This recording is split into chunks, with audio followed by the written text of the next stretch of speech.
Welcome back to opinionsaretefree.com. It's a site where you can post your opinion on various topics, including the ones we're going to discuss today. And unlike other social media sites where if you post something people don't like, they start jumping all over you and pounce all over you with very angry comments.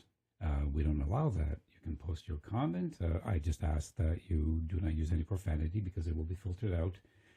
And we want this site to be accessible to all ages. If you want to just vent and scream at the world, then by all means, go onto one of the other social media sites where you can say whatever you want, and for the most part, you will not be questioned, or you will not your comments will not be edited out unless you attack certain prerogatives and certain let's say unmentionable things. In which case, you might find your comment removed.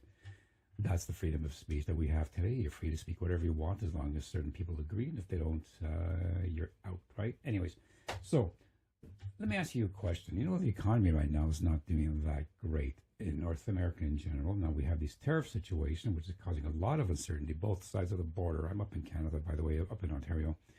But I do a lot of visiting into the U.S. and I see, when I drive into a small town that obviously has been suffered for decades because of the loss of a local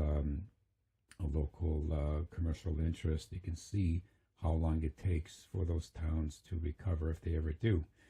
Now, your current president wanted to reintroduce commercial and industry back into the U.S. Sorry, let's just say more industrial, not so much commercial, manufacturing and whatnot. And I think people are realizing how difficult it is because of the costs associated with bringing stuff back to onshoring. Now,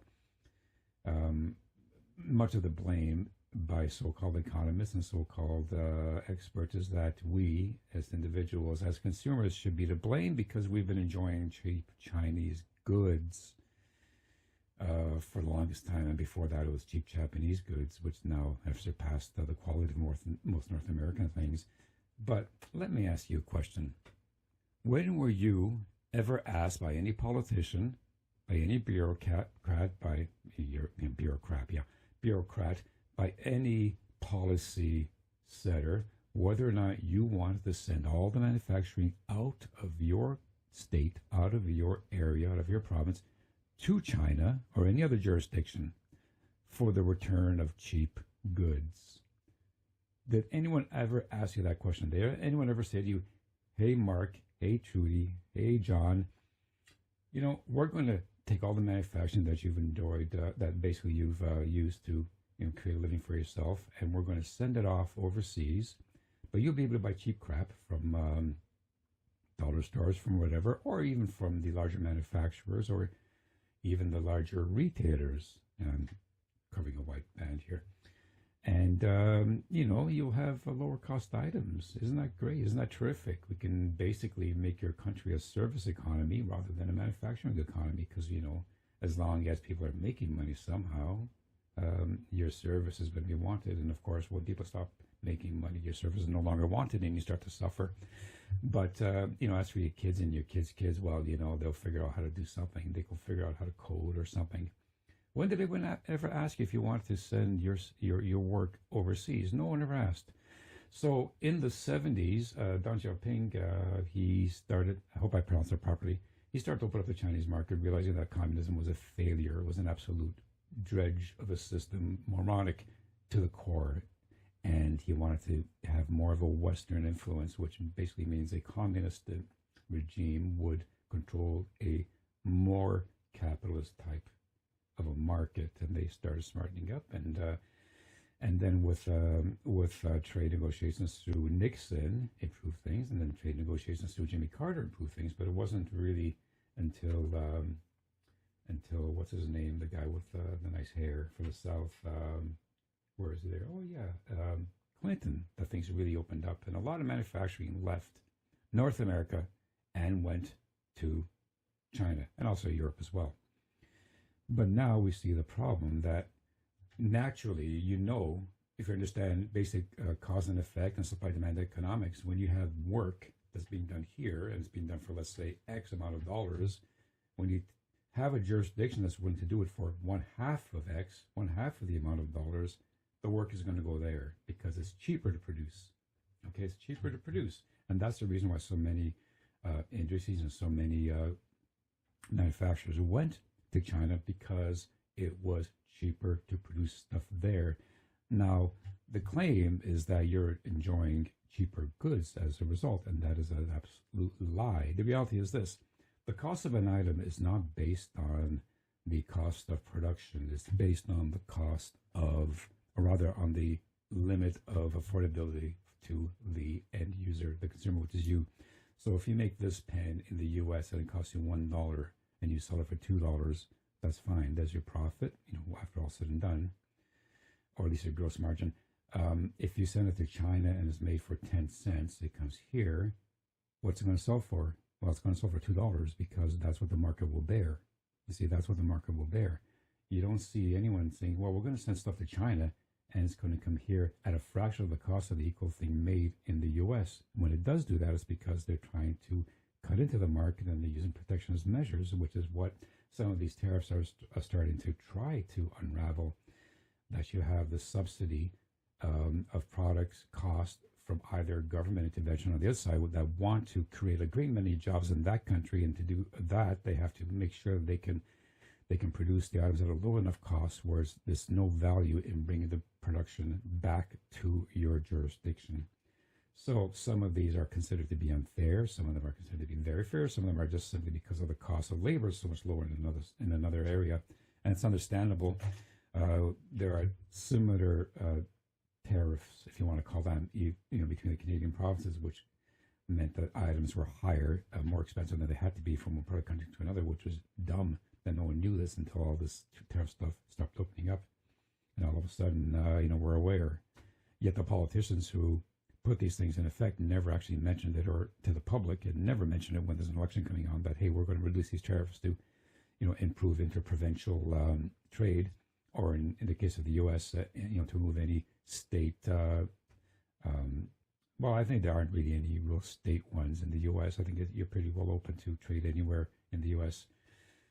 But let's get back to the original question. Did anyone ask you whether or not you wanted to send your jobs to China in exchange for cheap Chinese goods? And the answer simply was no. So anyone who tries to push that as a narrative is a liar, is a liar, is a liar.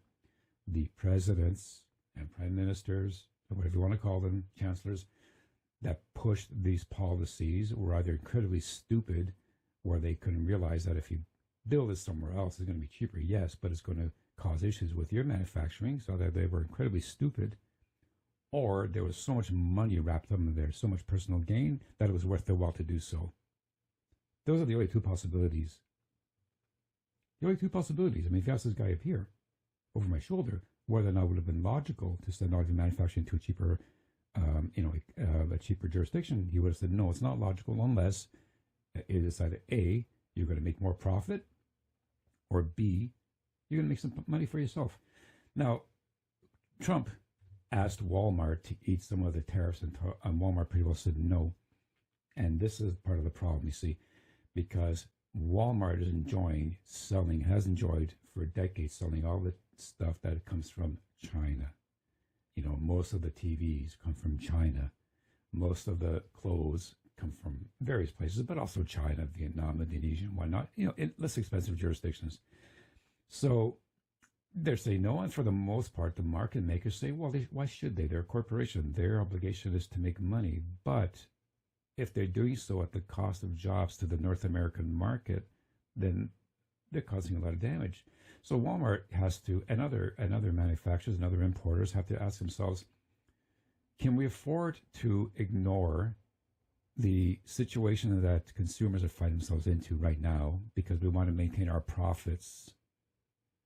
And can we afford to do this? From a risk management point of view, I would say no, because if the economy continues to slump and it gets to the point where people can't even go to your store to buy your stuff, then they're going to come to your store to take your stuff, whether you like it or not.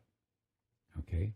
Once you push people past the point of no return, because they have to eat, they have to feed their children, they have to get medicines.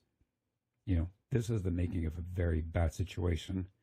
If corporations don't wake up and say, you know what, we've been enjoying hand over fist profits because we send our manufacturing to cheaper jurisdictions, we've been making the difference as profit, And maybe we've been pushing it a little too far because at some point the consumer will say, we're just not going to buy your crap anymore. We're just not going to buy it. We don't care where it's made. Or we just can't afford to buy your stuff anymore. Now, look at Apple. Okay, make a phone in China. It could be $600. You sell it here for $1,400 US.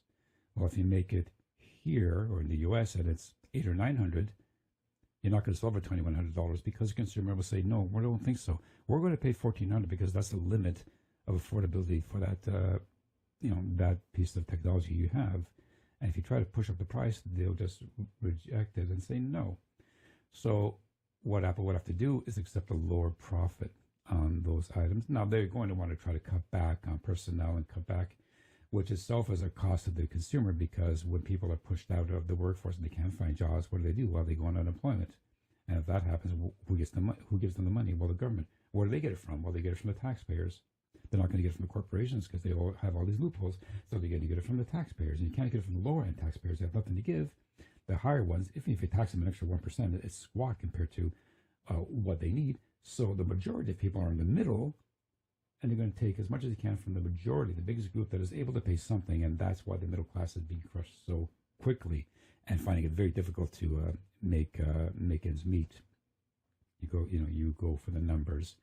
So you, by supporting companies like Apple, companies like Walmart, other companies that send their manufacturing overseas and will not understand that they may have to take a little bit less profit to maintain domestic production, are in fact causing your own taxes to go up because you are going to be paying more taxes to support the unemployment system, or it goes into the national debt, which eventually is going to wind up costing you more, either in terms of interest rates or in terms of a loss of social programs which you might need.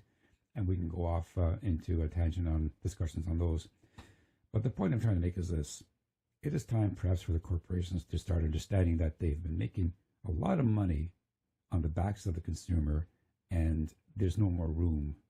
So you're going to have to accept slightly lower profits. Now, if you look at the market where it is now, this is June 2025 compared to where it was a few months back. It's a little softer, but it's higher than it was, months before that. And there has been an artificial inflation of market values because of different tactics the government uses and also different tactics that corporations use, like stock buybacks and stuff that really does not improve the quality of the item, just seems to improve the numbers.